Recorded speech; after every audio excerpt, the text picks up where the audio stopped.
പച്ച കുബ്ബ കണ്ടത്. എന്നാൽ ഈ കുബ്ബ എങ്ങനെയാണ് വരുന്നത്, ഏത് കാലഘട്ടത്തിലാണ് വരുന്നത്? റസൂലുള്ളാഹി സ്വല്ലല്ലാഹു അലൈഹി വസല്ലം തങ്ങളുടെ കാലത്ത് ഈ കുബ്ബ ഉണ്ടായിട്ടുണ്ടോ? കുബ്ബയുടെ വളർച്ച എങ്ങനെയാണ്? ഓരോ കാലത്ത് കുബ്ബ വരാനും കുബ്ബ വന്നത് എങ്ങനെയാണ്, കളർ വന്നത് എങ്ങനെയാണ്, ഈ ഒരു ചരിത്രമാണ് നമ്മൾ ഇനി പഠിക്കാൻ പോകുന്നത്. ആയിഷ റളിയല്ലാഹു അൻഹയുടെ വീടാണിത്. ആയിഷ റളിയല്ലാഹു അൻഹയുടെ വീട്ടിന്റെ കോർട്ട്യാർഡിലാണ് എന്തുള്ളത്, നബി സല്ലല്ലാഹു അലൈഹി വസല്ലം തങ്ങളുടെ ഖബറുള്ളത്. അതിന് പുറത്തെന്തുണ്ട്? ഒരു ചുറ്റുമതിലുണ്ട്. ഓക്കെ, അതിന്റെ പുറത്ത് ഉമർ ഇബ്നു അബ്ദുൽ അസീസ് റഹിമഹുള്ള 5 മൂലയിൽ ഒരു വലിയ മതിലുണ്ടാക്കി. ഈ മതിലിനൊരു പ്രത്യേകതയുണ്ട്. ഇതിന് ഡോറില്ല, ജനലില്ല. എന്ന് വെച്ചാൽ ഹിജ്റ 91 ശേഷം അങ്ങോട്ടേക്ക് ഒരാൾക്ക് ആക്സസ് ഇല്ല. നമ്മുടെ നാട്ടിൽ നബിന്റെ ഖബറിന്റെ ഫോട്ടോ അടക്കമുണ്ട്. ഒന്ന് നമ്മൾ പറഞ്ഞു എന്ത്, ആയിഷ റളിയല്ലാഹു കോട്ടയാടിലാണ് ഖബറുള്ളത്. അതിന്റെ പുറത്ത് വീട്, അതിന്റെ പുറത്തൊരു ചുറ്റുമതില്, ആ ചുറ്റുമതിലിന് ചുറ്റും ഒരു കർട്ടൻ ഉണ്ട്. അതിന്റെ പുറത്ത് വലിയ ഗ്രിൽസ് ഉണ്ട്. ഈ ഗ്രിൽസിന്റെ പുറത്താണ് നമ്മൾ കാണുന്ന എന്താ പറയല്, നമ്മളിപ്പോ സലാം പറയാൻ, ആണുങ്ങൾ സലാം പറയാൻ പോവാ ഈ ഒരു വഴിയിലൂടെയാണ്. അപ്പൊ നമ്മൾ എന്ത് ചെയ്യും, സലാം പറയാൻ പോവാണ്, റൗളയിൽ നിസ്കരിക്കുന്ന സ്ഥലം ഇതാണ്.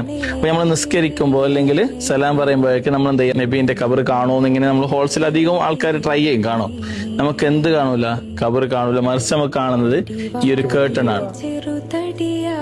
ഉമർ ഇബ്നു അബ്ദുൽ അസീസ് റഹിമഹുല്ല നിർമ്മിച്ച ഈ 5 മൂലയുള്ള മതിലിന് പുറത്തായിട്ട് ഒരു കേർട്ടൺ ഉണ്ട് നമ്മൾ പറഞ്ഞു. ആ കേർട്ടന് പുറത്തായിട്ട് മംലൂക്ക് രാജവംശത്തിലെ സാഹിർ എന്ന രാജാവ് ഹിജ്റ 668 ഒരു മക്സൂറ പണിയുന്നുണ്ട്, ഒരു ചുറ്റുമതിൽ പണിയുന്നുണ്ട്, ഒരു ഗ്രിൽസ് പണിയുന്നുണ്ട്. പിന്നീട് ഹിജ്റ 678 ആണ് ആദ്യമായി സുൽത്താൻ ഖലാവൂൻ സാലിഹി റസൂലുള്ളാഹി സ്വല്ലല്ലാഹു അലൈഹി വസല്ലം തങ്ങളുടെ ഹുജ്റക്ക് മുകളിലായിട്ട് ഒരു കുബ്ബ ഉണ്ടാക്കുന്നത്.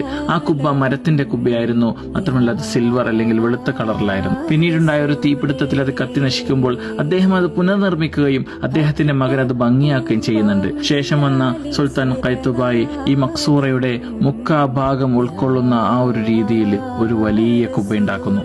ആ കുബ്ബയ്ക്ക് പച്ച കളർ കൊടുക്കുകയാണ് പിന്നീട് വന്ന തുർക്കികൾ ചെയ്യുന്നത്.